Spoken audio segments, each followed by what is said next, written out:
Well, hey guys, it's Jill again. Welcome back to my channel. It is week 4 of World Watercolor Month, and I'm so glad that you're joining me. We're going to do a little session today of just sort of an abstract session, okay? And I wanted to show you actually, I'm showing this to you after I'd actually gone through the process of creating the video for it, but I wanted to show you the final product because I think it will help me to explain a little bit about what we're doing, okay? So fragment is the prompt for this month or for this for today's session. And I guess if you look at it two ways, you know, you could have a fragment of something, or you can look at it in terms of a verb where you fragment something. And I'm kind of using that take on it. I am fragmenting an image, and so I'm actually going to be kind of playing on the idea of like a stained glass window, whereby you have, you know, division lines sort of breaking up the whole image. You know, I just sort of envisioned it that way in my mind. And so when you look at this painting, I'm going to try to hold it up so you can see it. There are different little lines that are sort of cutting through the painting in different places, and many of them line up with coming right through the leaf, continuing off of the leaf, and then wrapping around and, you know, sort of subdividing the space in a lot of, you know, in a variety of ways, in just sort of an almost an abstract kind of fun way. So the painting does require a little bit of pre-painting, okay, before you get started. And what I mean by that is you're going to have a sketch, and then you're actually going to do a little bit of color on top of the sketch, and then you're going to do a little bit of line work with some masking fluid, you know, if you want to do it the whole way that I've sort of done it here. So I can hold it up to you. You know, these major lines that you see within the painting, those were all done with masking fluid, okay? So let me just show you a quick little video of what the painting looked like after I had sort of done the sketch and, you know, was about ready to, you know, put the masking fluid on. So let's just take a look at it, and I'll kind of explain it as we go. All right, so here's the sketch. You can see the pencil lines underneath, and I have just applied a variety of greens and greenish yellows and grayish greens, and, you know, just whatever. You can see the sketch is underneath, and I've just randomly placed a bunch of different color, you know, on top of the drawing. And you know, it's wet right there, but that's basically what you want to be able to do, is just kind of assign some general colors, you know, wherever they may be, whatever you want them to look like. And so the idea with this is that oops, let me get myself up here. The idea that you want here is that you've got, you know, just those random streaks of greens and yellows and whatever back there, because when you come over with your line work with your masking fluid, you're just going to be going over those random colors, and then when you get ready to peel the masking fluid back, you know, after, you know, later in the painting, then you're just going to reveal all those multiple colors of greens and yellows rather than just white paper, and it just adds an interesting effect, okay? So I just kind of wanted to go over that part with you so that when we start the painting and you're in there, you know, sort of seeing what's going on, I will be starting the painting from that point where all of those colors have dried. I've applied masking fluid, and I'm just going to start actually digging into the painting at that point, okay? All right, so let's get to it. I'm trying to show you just at an angle here the masking fluid. You can see it's sort of a manila colored, sort of shiny plastic. You can see where the masking fluid has been drawn over. And so, you know, what I've tried to do basically is just make sure that the masking fluid is lining up with the you know, sort of the veins and some of the leaves, and not all of them, but some of the major leaves. You know, you can kind of see it coming right through the leaf there, and then it'll sort of go through the leaf and then just wind around and go back through other sections and off, you know, off the page, breaking it up almost like it was the leading in a stained glass window. Okay, so basically we just want to break it up. We want to fragment this area, okay? And so I just thought this would be kind of a fun way to come up with something just abstract and fun based on the cottonwood tree. We've just loved them the whole time we were traveling. and just they have beautiful shapes. So I'm going to spritz the area sort of up toward the top just a little bit, and not worrying about the bottom. And I wanted to start integrating some greens in here, you know, some more tone. There's a bunch of white sort of showing up in between the little spaces from my earlier brushwork, and so I want to fill that in with just a light glaze. So I'm mixing up just some Hansa yellow, a little bit of my cobalt blue, and just a thin wash of that is basically what I want to try to do. And maybe get this a little bit bluer, I guess. And I'm just going to start going over the page. Here we go. And you can see it's just giving a little extra tone. I'm not disturbing the layers underneath, and it's giving a nice little bit of tone to those areas that are, you know, where the white page was just sort of showing through. And I'm leaving the white page down at the bottom. I kind of have envisioned a lighter sort of, you know, the composition getting lighter at the bottom. So I'm just putting a little bit of ultramarine blue, a little bit more of my green gold, just deepening this value of green. And I want to come into my painting with these darker values. Let me get the photo up here so you can, you need to be kind of watching that too. And I just want to make sure that I'm getting I want to chase the dark values, okay? So you can see that dark corner up there, but then that bright leaf, I want to preserve that. And just working my way around the painting and just chasing those dark values. There are no details right now, nothing like that. I just kind of squinting at the page and really getting the dark values in there. And now you can really see the contrast of the masking fluid. So you can see the little lines really starting to show up. And really it's just, I think it's going to be kind of fun and make something interesting. So I'm going to keep with this darker value, and you can see I'm kind of outlining the bigger leaf shape there, and just kind of just trying to keep building more value in here, and working that darker value in. Now as I get to the bottom, you know, there's a lot of things happening with some, you know, sort of, I don't know, just stems and briars or whatever is back there. I don't even know, but I want to just kind of focus on really allowing little leaf shapes to just sort of be raining down sort of at the bottom of the composition. And see how I'm letting these little leaf shapes overlap anywhere that I've got some masking fluid, because that's just going to show up for me later and be just a nice visual interest, a nice contrast.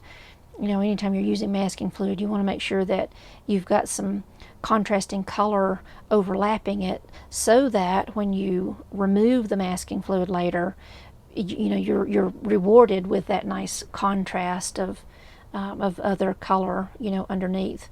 If you don't really put any contrasting color on top of the masking fluid and then you take the fluid away later, you're left with nothing. There's not anything there.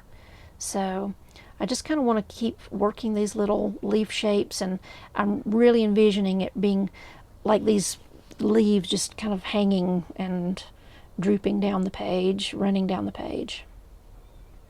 So I'm just gonna, a few more little leaf shapes.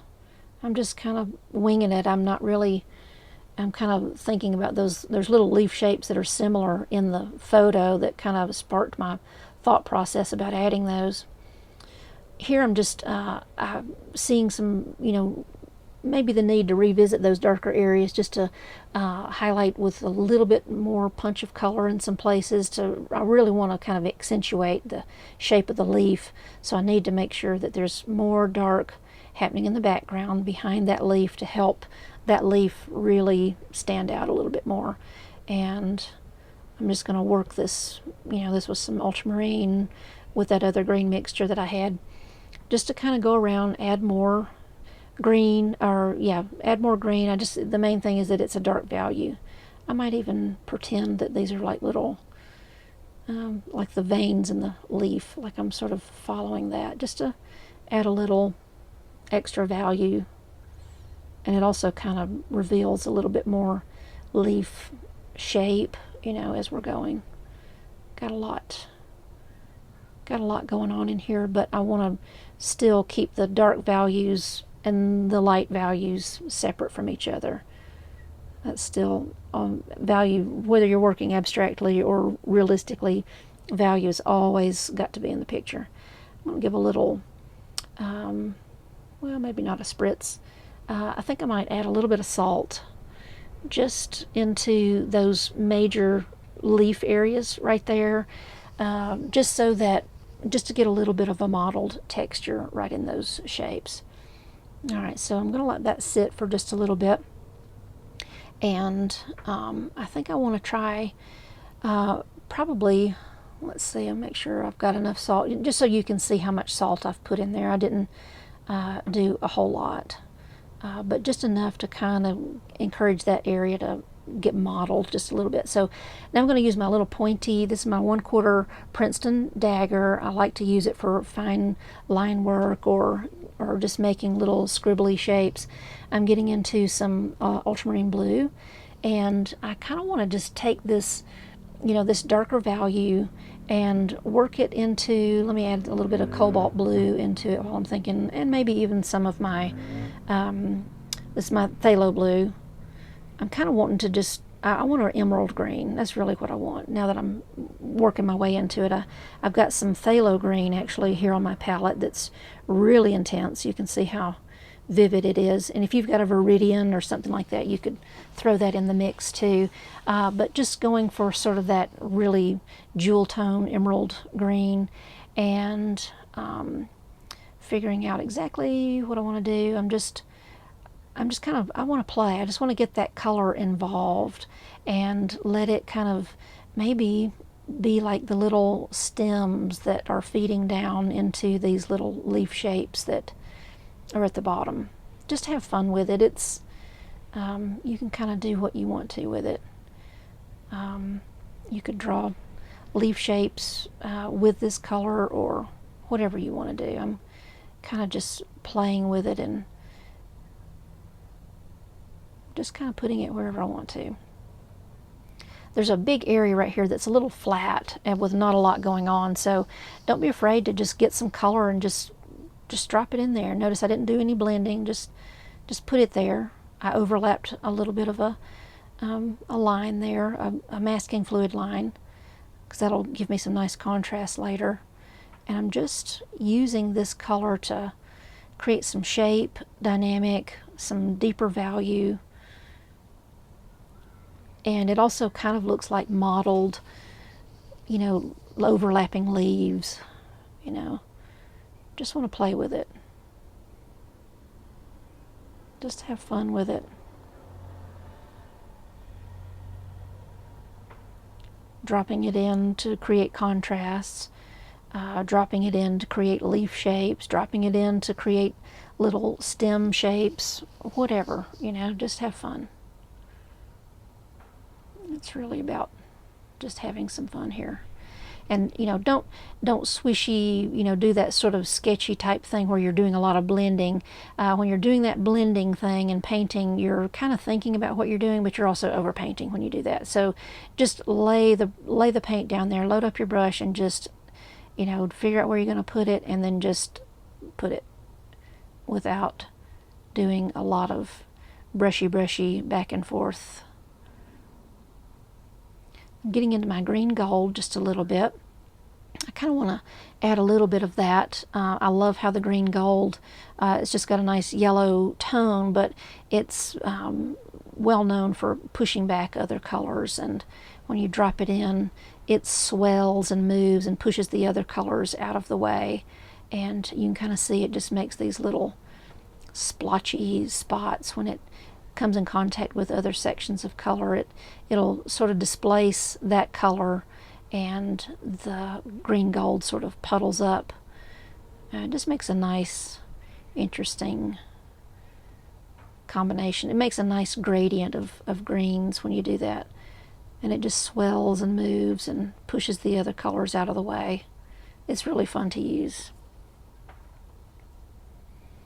Alright, so I want to clear my brush out here, and I think, let's see, what do I want to do? I had thought about maybe trying to, some inks would be good. If you had inks and you wanted to drop in it, you could totally do that, but I think that my inks are too far away to sort of dig them out, and I'm not going to go off camera to try to do that. I'm just going to mix up a little bit darker blue, and I used my ultramarine to kind of just throw into this mixture that's already going, just getting it a little bit darker. And I just kind of want to play with a little bit darker value, maybe drop it in places where it would try to run. I don't know, just to play with it and seeing every time it comes in contact with one of the masking fluid lines, it'll kind of stop and puddle up against that line, just to make another interesting effect. I can add water, just play with it. And again, if you've got some inks that you want to use, you can do that. I'm really just playing, just dropping in some darker value, just to see, maybe a little spritz to kind of break up and create a little mottled effect in the paint. And so I'm kind of liking everything that's going here, and because watercolor is just going to keep moving and evolving, I like what I've got here, so I think I'm just going to go ahead and dry this so that I just can kind of capture it. I just want to grab it right where it is. So I'm going to go ahead and do that. Okay, so now that this is dry, I'm going to peel away the masking fluid and just kind of see what I've got and start kind of figuring out ways to finish up the painting by doing a little over sketch with maybe like a ballpoint pen or something like that. I'm just going to kind of figure it out as I go. So, you know, one of the neat things about taking the masking fluid away, underneath, you know, this is why we had all of those, you know, odd colors everywhere, you know, in the beginning, is because when we peel away the masking fluid, you know, we're revealing a lot, just a variation of color underneath. You know, it's not just white lines. It's not just white. There's yellow tinted line, you know, spaces. There's green. There's, you know, whatever colors of green that were under there, they're now visible and are just kind of creating just an interesting different set of colors underneath, so that it's not just the white paper. We've got something else going on under there.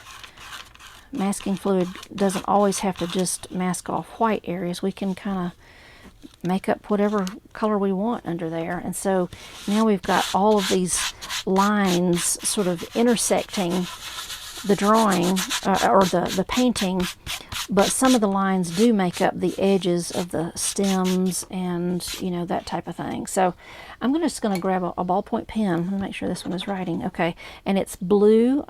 You could use any color that you want, but I think that's kind of neat to have the blue. So I'm going to just actually come into, you know, I'm looking at my drawing and actually my reference photo, and just using the pen to kind of come in here and add some line work.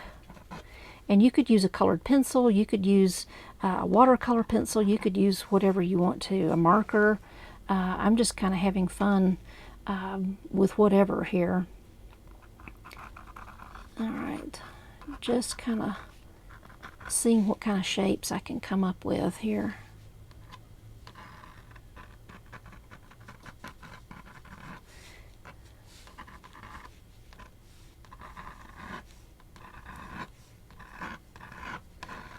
Almost kind of going over some sections of my drawing, you know, with the pen, like just reinforcing those original pen edges of my leaves, wherever they might be, just to kind of have fun with it.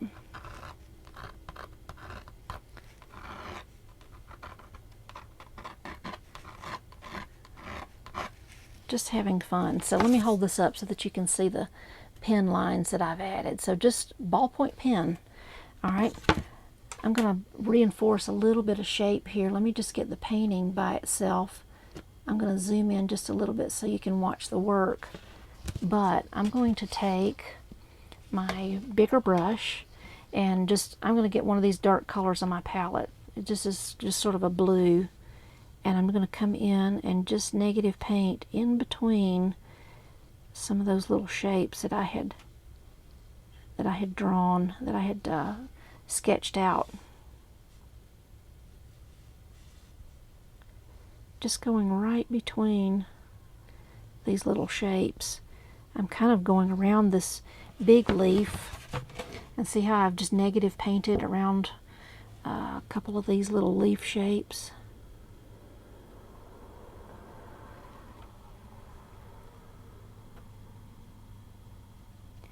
And if sometimes now, if this type of painting feels a little overwhelming or confusing, sometimes it's easier to really draw things out more carefully. I'm kind of a little bit more comfortable with winging it just a little bit, but it's kind of fun to just come in here and just see what in the world might happen.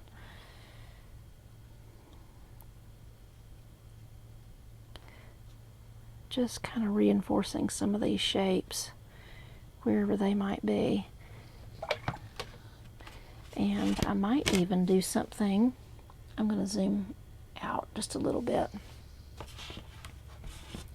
I might take some different color, some purple, kind of drop it in a couple of places just to see.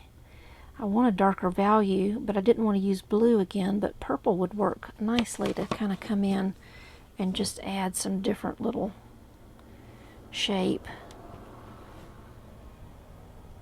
Just something different. And then I can even spritz that and encourage it to run on the bottom.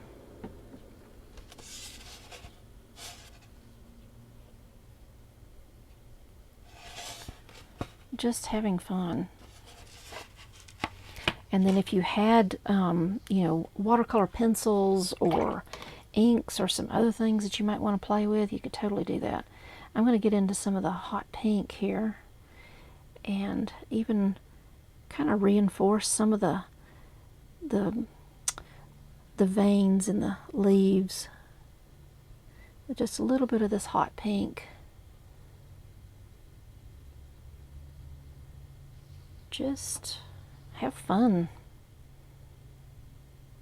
It doesn't even really have to make a whole lot of sense. You can just kind of do whatever you want.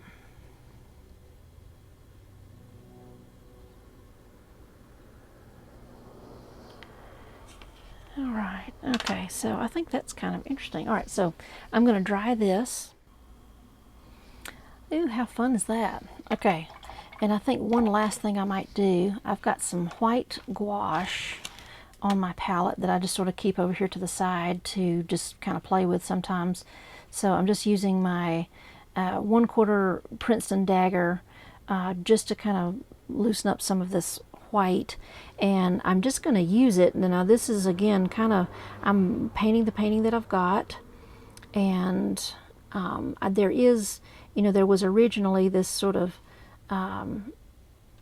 little stem or a cluster of stems that were kind of all working together here in the beginning, and they've kind of lost their way, and I'm just using that to sort of come back into the painting to just reinforce a few of those little stems. And I might even just do a couple of little, I don't know, might not want to get too curly key with it, I think, now that I think about it. All right, so look down in the bottom and you can see those little leaf shapes that I had painted in, but they intersected the masking fluid at different points. And so then when you remove the masking fluid, you've got all those nice little gaps, kind of happening in between those. But adding just a little bit of that white gouache right there on top to just reinforce a couple of those little fragmented shapes really made a fun painting. So